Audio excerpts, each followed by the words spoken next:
Okay, the last thing I want to show you in terms of access permissions is stock management. Now, this is quite a new bit of functionality, to be honest. So I would imagine that most of you aren't aware that this is possible in the software. In a nutshell, what the stock management allows you to do is it gives administrators the ability to control how many of each product a customer can purchase. It's controlled in much the same way. So you're still creating rules essentially using a combination of scopes and targets, but it's done in a slightly different way where you're defining kind of a limit to how many of that particular connection or that product a customer can buy. So in addition to just creating those rules, it will also allow you to keep track of previous orders and will deduct it from a customer's available total. And it will also give you the ability to provide a live display of available stock, both on the back end to the administrators, and you can have it shown on the front end as well. So let's say someone logs in, they've already purchased 2 of their 5 product allocation. It will show them and tell them when they've only got 3 left, and it will give them a warning if they try and order more than 3. And you're not limited to just using one or the other.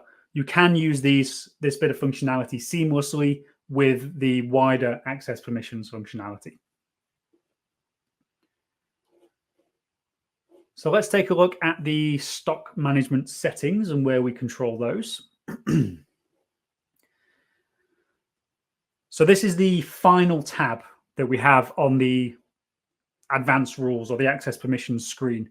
So just after where we've been defining our rules, if I go to stock management, the layout of this screen is virtually identical.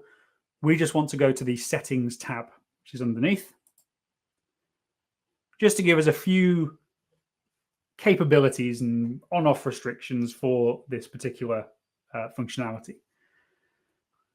The first off is whether or not stock management is enabled.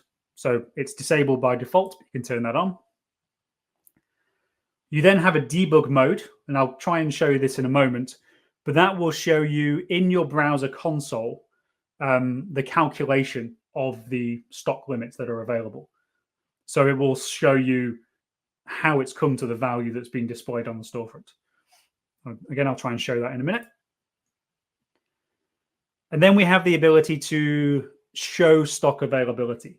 So with this unchecked, you can just keep it so it's just the back end, the administrators that are aware of what stock availability is left.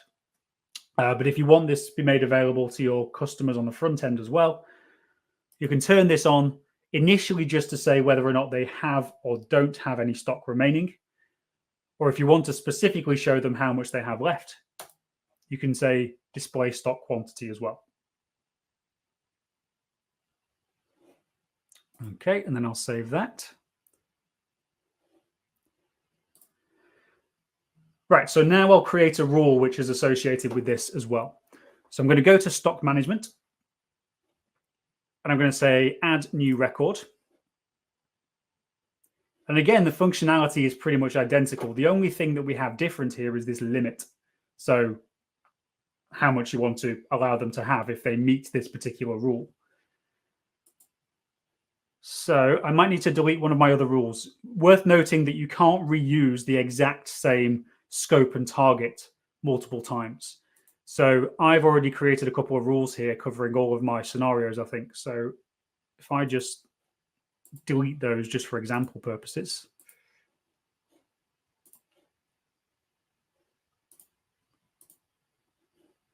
And I'll create a new stock management rule.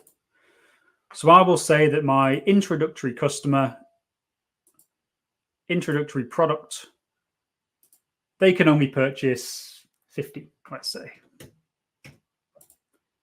And then insert. Now what you'll see once we've put that rule in there is you get a plus icon to the left-hand side. Expand this and it will actually show you the order history. So it will show you if that customer has ordered any of that product. It will show you the related order number, which customer ordered that particular product associated with that rule. So it will keep a nice little record for you. So let's take a look at that as an example. So introduction product and introductory customer. Give me 1 second. Okay, there we go. So I've got my range of products. I'm looking for introduction product. Here we go. So you can see that because there is a rule associated with this, there's a rule connecting that user and that product. And it's saying that I've got 50 available in stock. Now, of course, it's not just that's just not just the total stock limit I've got. I could have hundreds of these. This is just what that particular user is capable of accessing. So if I put a order through of 10, and let's quickly go through that ordering process.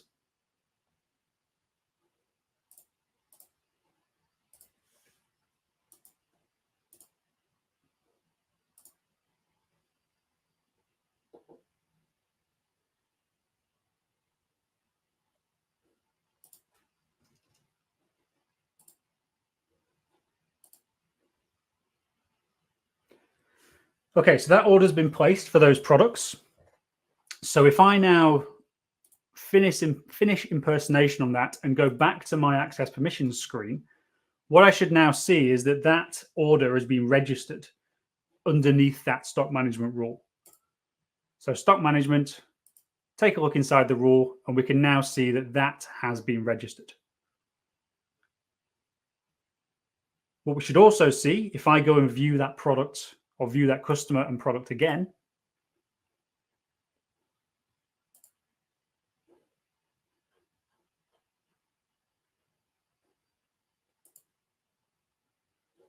is I now have a reduced availability to purchase. And if I try and do something higher than that quantity,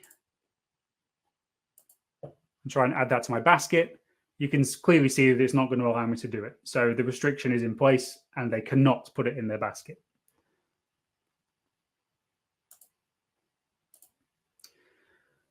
Okay, so what we also had was that debug mode, just to show you how this was actually calculated. Now, I believe this is in the console. So if I go for F12 to launch my console here. Now,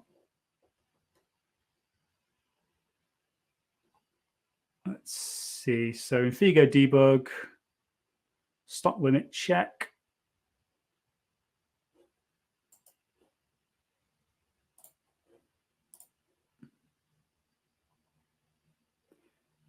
There you go. So you've got max allowed stock, which has been shown there, lowest limit to use, and then a current customer ordered count. So it's showing you how the remaining stock has been calculated.